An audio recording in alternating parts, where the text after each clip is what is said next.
there it is, all cleared. Good, clear perspective I needed for January. Well, not even January yet. Excuse the wind, but as you can see, I've been working outside really hard, getting all these brambles cleared from around fruit trees that have got so bad. Let's let the squall out of the way. The brambles have got so bad that I haven't been able to maintain, and they got on top of me. I kind of lost interest when I got divorced about 5 years ago, and it just never kept on top of it.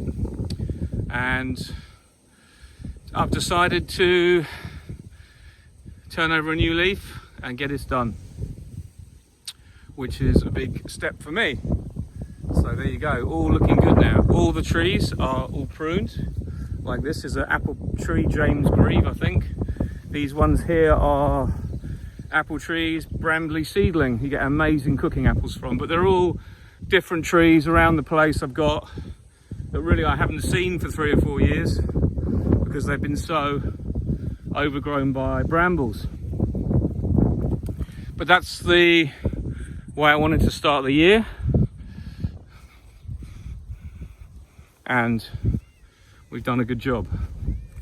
We have a visitor. What do you want?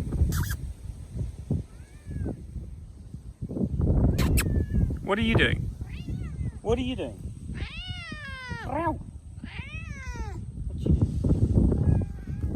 Crazy cat. Anyway, I just wanted to share that with you, what I've been doing. Been getting some food for thought and reflection, as us beekeepers do over the winter, when we get a little bit of time to get jobs done that we haven't done and we know we should have done, and we put them off for a long time.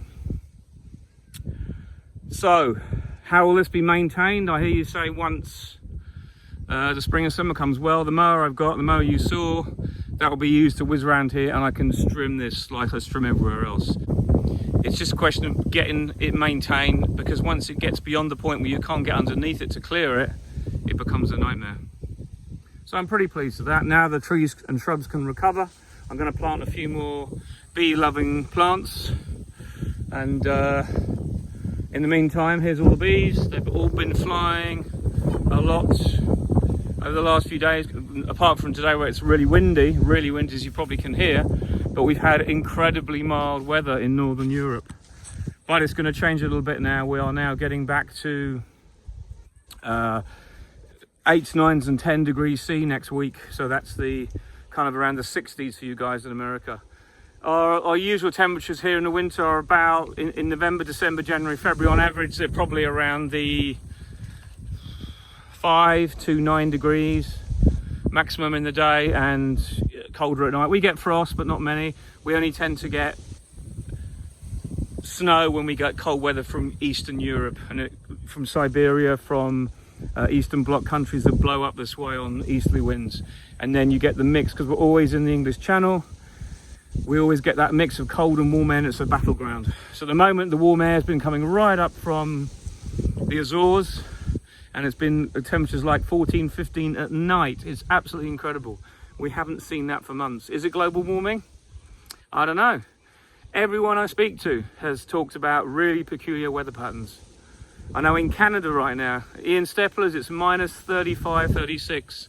Absolutely incredible. Watch his latest video. Talking about hitting a block of cold air as he'd walk out the door. I couldn't even begin to imagine temperatures that cold here, and obviously we're not used to that. So interesting, all interesting, but it looks like we're going to get back to some normal temperatures. What I have seen so far is it looks like the colonies are overwintering well, and the bees that I gave a brood break to, in other words the production colonies last summer that I gave a brood break with my queen cages, all seem to be alive. So I'm not going to be going into hives this time of year. I personally don't believe in that. I personally think that you get to November, you get your treatments on in September, August, you get them winterized in say November, and then you just leave them alone.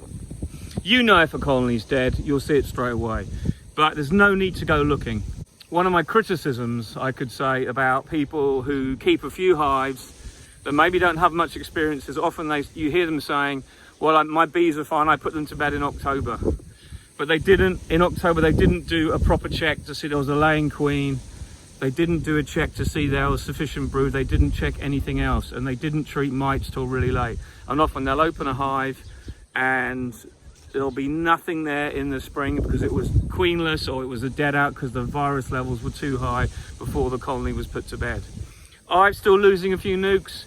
Friends of mine have lost a few nukes, but as I just said, I have to say that I'm beginning to understand now how it works with Varroa, and Varroa is a multi-pronged, constant job. It's unbelievable the amount of work we have to do. But, anyway, enough of that. We digress. This is where my wind, you can see it's absolutely howling here now. Thank God I've got these hedges. But this is where my bee shed is going to go. What I don't know at the moment is, I actually mapped out, I don't know if you can see that post there, just behind, in between that white nuke and the brown hive. That's the front of where the building will be, and the rear is right at the back there. That's basically 12 meters width of the building, and the length is going to go right up to where you can probably see a hornet trap, but not the closer one, the far one, right up to there, and the same. So it's 300 square meters here. So I'll lose a few of my hazel shrubs, but what I don't know is how far I can put the new building next to the old building yet, and all things like that. So that's the rough idea of the surface. It's quite a good sized building, and I'm really looking forward to get more news from planning about what I can and cannot do and the restrictions I have, and then I get my proper plans done, and then they'll be submitted. The problem is you can't just put up a building because you'll have to take it back down again unless you have the right planning consent, and that's fair enough. You know, we want to protect our countryside, we want to do things properly so that in the future it still looks in keeping with the other areas. They might ask me to put it closer to my building, which I can do, which will be probably easier because things like electricity, I didn't talk about this, but I do have a electricity pole here, and I could run a supply off that. Obviously with the EDF, they'd come along and tee off there, and then they'd run it to the building or the new shed. But then I have to pay a connection charge for the rest of the time I'm here and using the building electricity here. So it pays to get my own cable put in from the house. The cable might have to be 100 meters long, but so it is what it is.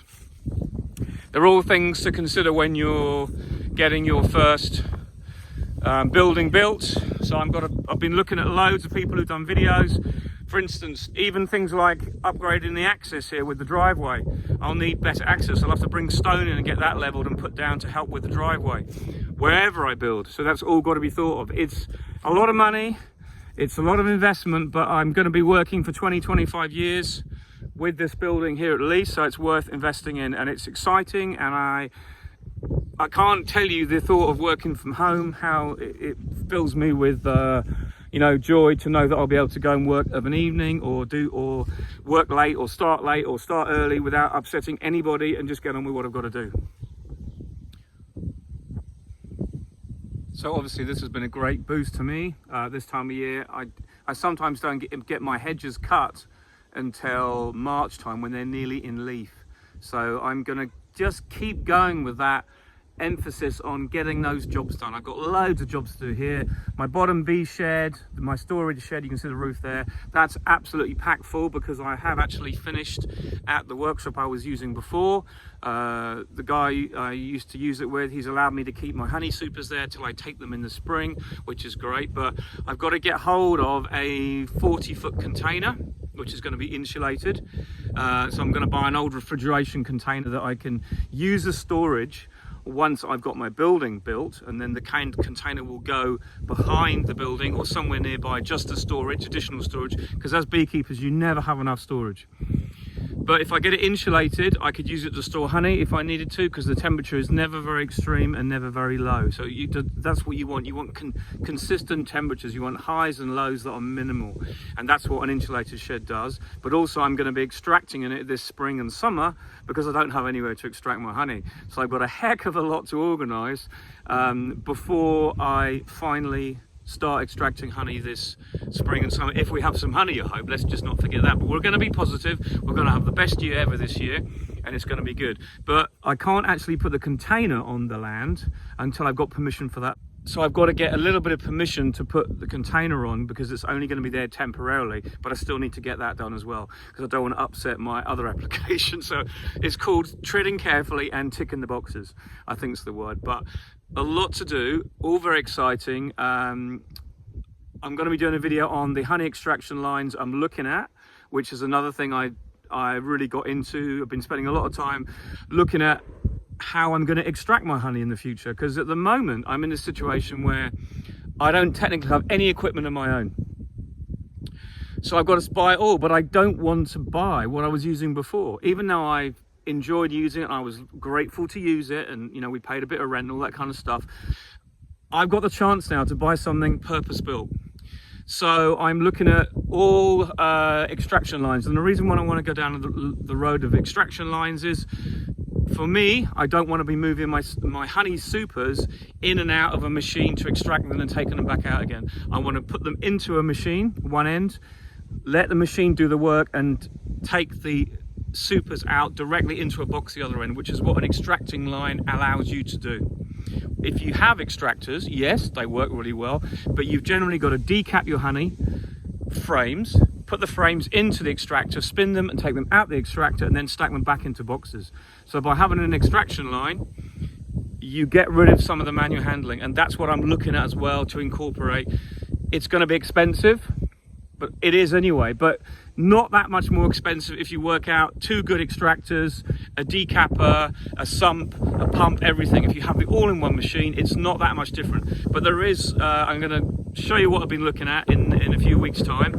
I'm especially keen on the Paradise Honey lines from Paradise Honey in Finland.